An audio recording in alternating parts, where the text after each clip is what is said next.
Hi Kirby fans, so today what I'm going to be doing is showing you how to adjust your tech drive if it's stopped working. So what we'll do, let's get straight to it.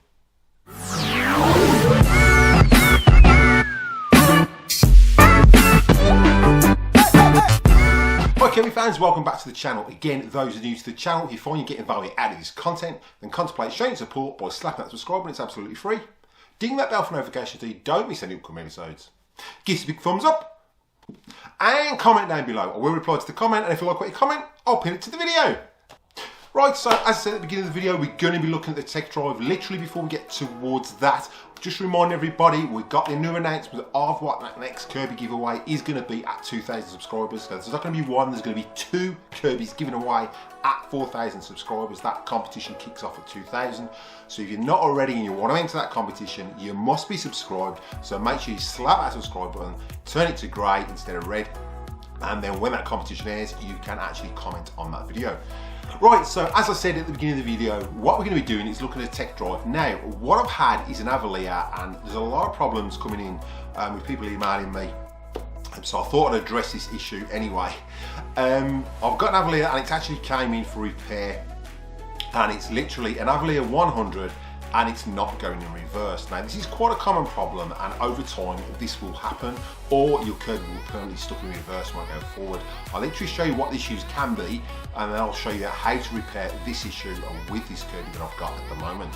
Now, don't forget everything I use in the video today and every single video I've made. There are links in the description below on everything I use, so make sure you check those out.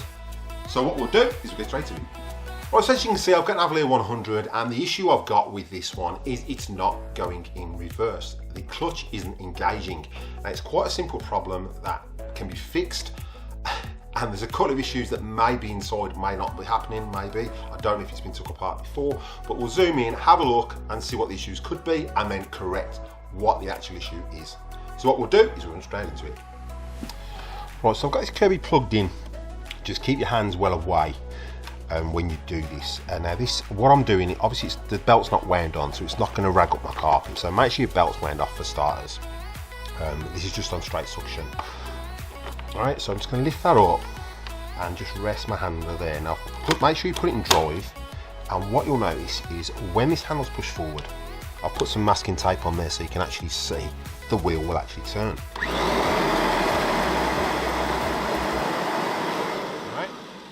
Now what we're going to do is going to pull it back and put it in reverse. So you'll see it go forward, and then you'll see it suddenly stop as I pull back.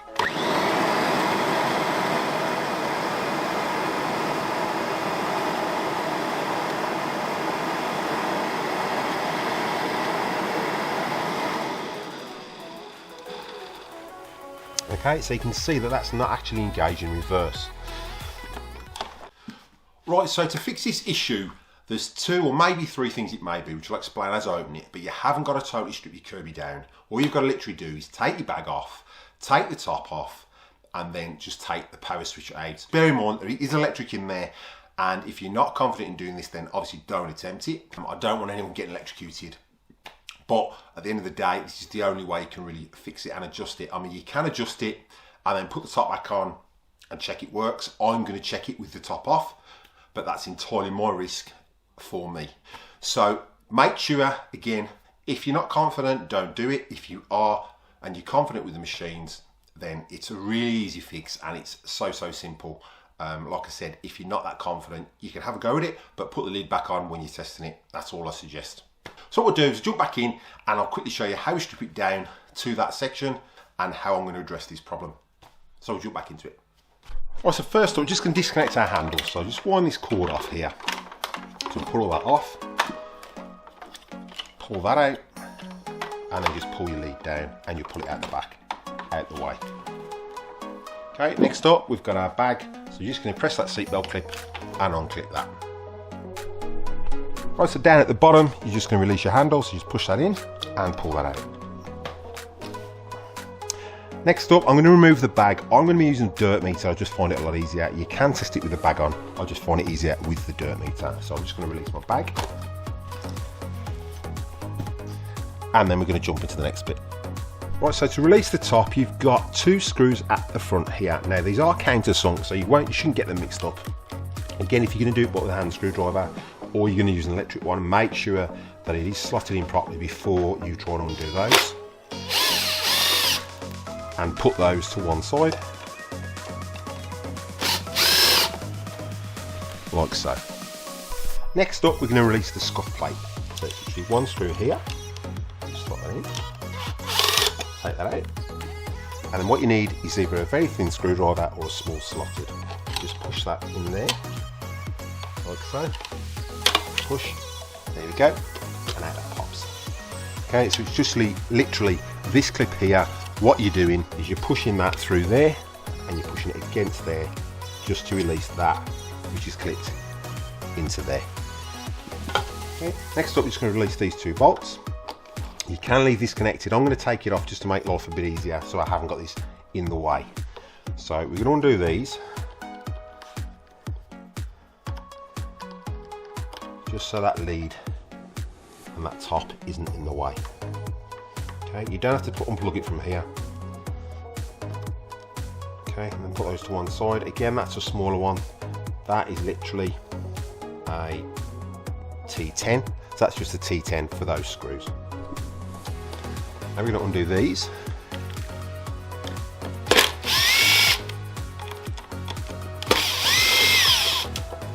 And then that then should lift off like it does.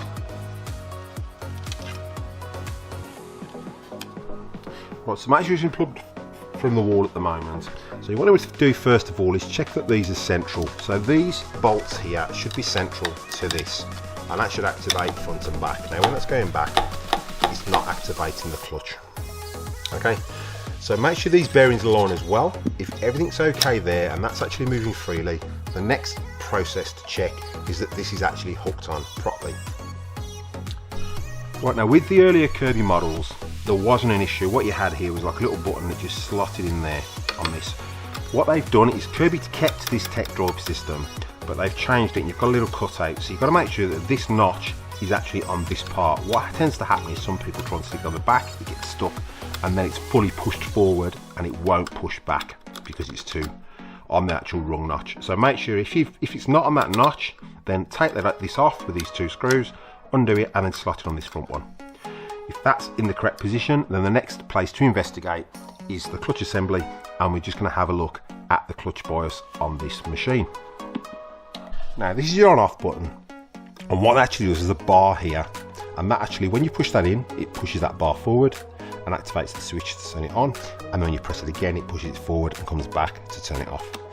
So what I'm going to do is just literally take this out, and you can still turn the machine on, obviously by pushing that forward and then pushing it forward again to turn it off. Now that will drop down. If you've got big fingers like me, you might struggle. Now what you've got on the early machines, we had 4 bolts. Now if you think of this as a car, you've literally got your clutch. Normally in a car you've got one clutch and then you activate forward and reverse. With the Kirby you've got forward and reverse, but you've actually got 2 clutch plates in this module here. So what happens on the early models, you had a bolts here and bolts there, so you could adjust the bias on both sides. Now with the newer one, this forward bias is preset. You can't literally adjust that unless you adjust these bolts here, and same for the reverse. Now this is the reverse gear. So what's happening, as this pulls back, you'll see it pushes this bar back right here. All right, but what that does is it twists and it pushes pressure on this clutch plate here, activating the reverse gear. This isn't activating. So what we're going to do is we're going to tighten these, and I'll literally go half a turn. So you're just going to need a 5mm socket, and you'll slot it on there, and we're just going to go half a turn, or a quarter. I'll go a quarter of a turn at first. So all I do is that's facing there. You can put a line on here if you want, and I'm literally going to turn that to face there, and I'm going to do the same on the bottom. Okay, so get it roughly where it was. I'm just going to turn that a quarter of a turn, like so. Now I'm going to put this dirt meter back on, and we're literally going to see if this will activate now. Just bear in mind there is electricity here as well. In fact, I'll do it with the switch on. It might make life easier for people. It just means taking it on and off all the time. Alright, so we'll just put that back on. So that's hooked in, and we're just going to slot that back on there. Okay, Now to turn it on, you're literally going to push that. Obviously there's electric in there, keep your fingers well away.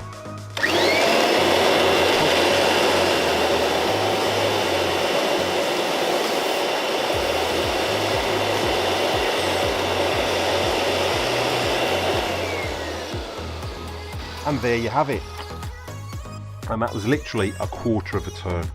So there wasn't a lot in it, and that's actually fixed it. Now what you should have, and the reason I put my hand on it, is you shouldn't be able to stop that with your thumb. Obviously don't press too hard, I don't want you breaking your thumb, but you shouldn't be able to stop this spinning with your thumb, because if you can stop it with spinning with your thumb, then it's going to stop when it's on the carpet. Okay, so and that is fixed. For those of you who aren't sure how to put it back together, I'll quickly put it back together. Let's put the top on.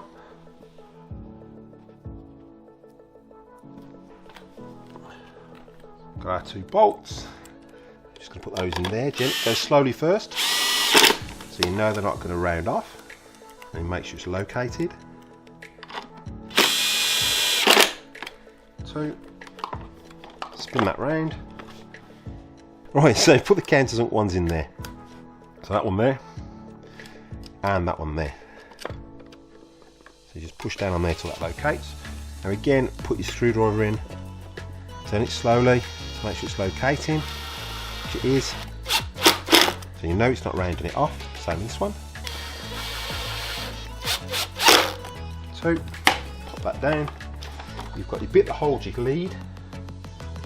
So those are those 2 there. So you're going to want a Torx 10. Okay, and we're just going to put that back in there, like so. And this one back in here, like so. We get our scuff plate, and our scuff plate literally hooks under there. Put that in, and then it's just that tiny little screw with the cup head that goes in the bottom. And that is it. Everything else is the same. Put your bag back on, your handle, and your lead. Right, so I enjoyed that video, and I hope you found that tutorial really easy. It's really easy to do. Again, if you're not too confident, then obviously put the lid back on when you're testing it. I left the lid off. And obviously just put that on-off button back on to check it as well. It's probably a bit easier than trying to push the bar in and out. Now don't forget, as we've got that competition kicking off, if you want to be able to enter that competition, you literally must be subscribed. So if you're not and you want to enter that competition, we're not that far away from 2,000 subscribers, so we should be hitting that soon. So again, make sure you are subscribed to comment when that video airs. And those new to the channel, if you find you're getting value out of this content, then contemplate showing support by slapping that subscribe button. It's absolutely free. Ding that bell for notifications so you don't miss any upcoming episodes. Give us a big thumbs up and comment down below. I will reply to the comment, and if I like what you comment, I'll pin it to the video. So what we'll do now is we'll cut to any bloopers, and I'll catch you in the next one.